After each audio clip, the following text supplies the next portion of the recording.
If you own an FX3 or an FX30, this is the firmware update that I think that we've all been waiting for.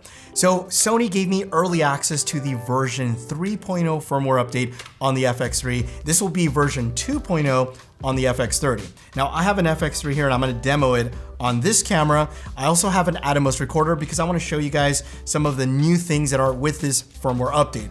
Now, if you're excited about this firmware update as much as I am, if you check out the description, you can actually download it right now. So as you watch this video, download it and I'm gonna show you some of these new features. So the very first one that we're getting on the FX3, because the FX30 already had it, is breathing compensation. Now we've seen this on the A7 IV and we obviously saw it on the FX30. Well, now the FX3 has breathing compensation. And if you're not familiar with what breathing compensation is, let me demo it for you. So as you can see here, when I rack focus, there's a lot of breathing happening. If you look at the corner of the edges, I mean, it's pretty massive. This is a 135mm G Master lens and it just has a lot of breathing. Now, if I'm gonna go ahead and turn that on, I have everything in my function menu, by the way. So if you wanna screenshot this, if you wanna pause it, this is kind of how I have everything laid out. It just works for me personally and I like it. So I'm gonna go ahead and turn breathing compensation on. Now you'll notice there's a slight crop when that happens. And now when I rack focus, you basically have no more breathing at all, which is freaking awesome. So again, I'm gonna go ahead and turn it off so you can see the before and then the after. Before, after. Now this next feature is probably my favorite, and that's the ability to record in DCI 4K. Thank you, finally. So in the menu system, if we go here and then we go to file format, you'll now have a DCI 4K option.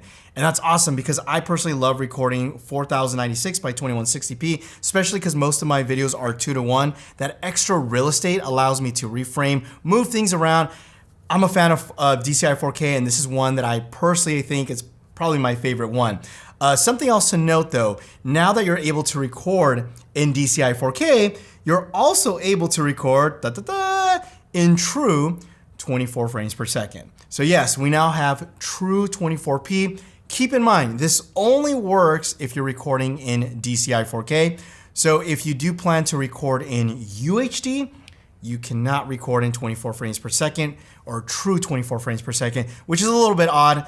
Although I don't know why you would record in a UHD. I always prefer that extra real estate because you can always crop in and post.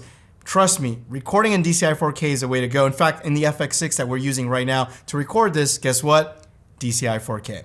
So yeah, just keep that in mind. And because you're able to do that, you can also, if you look down below, my shutter speed is now at 1/48 shutter speed, which means if you follow the 180-degree rule, you can now do the 1/48 shutter speed, which is awesome. But you can also, if you switch over to S&Q mode, record in 48 frames per second. So again, one of those other features that I like, that if I'm not sure if I wanna slow something down later in post, I'm a little uncertain, I'll record it in 48 frames per second because what ends up happening is that if I slow it down, it's gonna look beautiful. I can also play it in real time and it's not gonna have that weird jarring effect. So 48 frames per second in S&Q mode is awesome.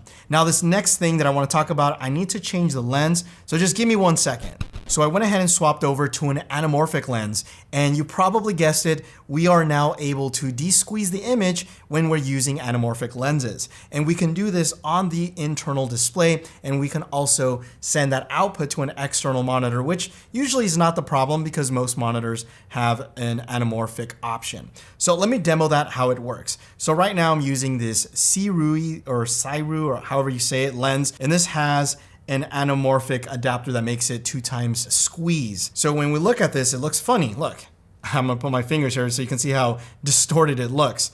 Now, when I go ahead and go into the menu options and I go into display option, I can go in here, desqueeze display. Right now it's turned off, but since this is 2x, I can go ahead and change it to 2x, and now it looks normal.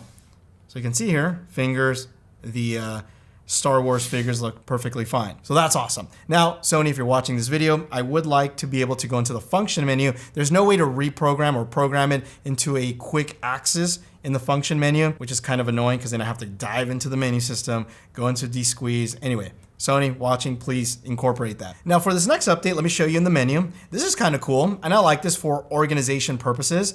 If I go into my file here, and I go into file settings, I can now change camera ID, real number, and camera position. So this is something that we have on the FX6, FX9, the real cinema cameras, well, we now have it on the FX3, which is a nice welcome upgrade. So, just a little minor things, and I appreciate that. The next update I'm gonna show you guys that you can do is, after this firmware update, you are now able to update your camera using your smartphone.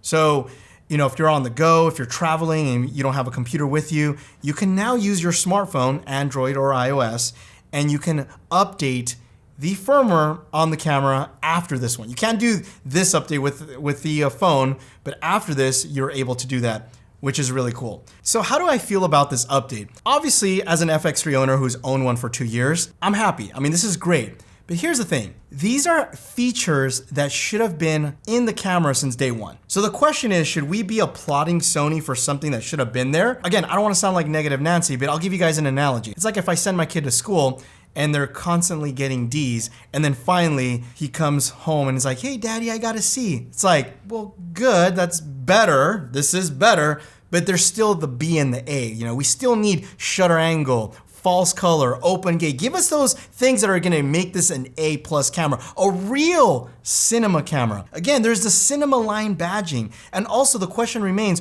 what's gonna happen to cameras like the A7S III, the A1, cameras that I own, right? Are we gonna get updates like this, or are they just forgotten? These are things that, as a Sony user, which again, I really like Sony, FX3 is still my main camera. After 2 years, this is the camera that I still gravitate towards. So these updates are welcome, and I'm happy. I don't wanna sound negative, but the thing is, what's gonna happen to the other cameras? So I think Sony is headed in the right direction. They are listening. They're telling us, hey, the more you tell us about these updates, the engineers in Japan, they're listening. So we have to be responsible and keep telling Sony, give us these updates, because they are listening. And on the flip side, I appreciate companies like Sony that can actually take criticism and feedback and say, hey, we need to do something about it. So yeah, with that being said, I guess I will say thank you, Sony, for these updates, because again, you're making my camera even better. And guys, if you want to learn more about the FX3, definitely watch my review located right here, because again, I think it's one of the best cameras available today. My name is Armando. Thanks again for watching, and you will catch me in the next one. Adios.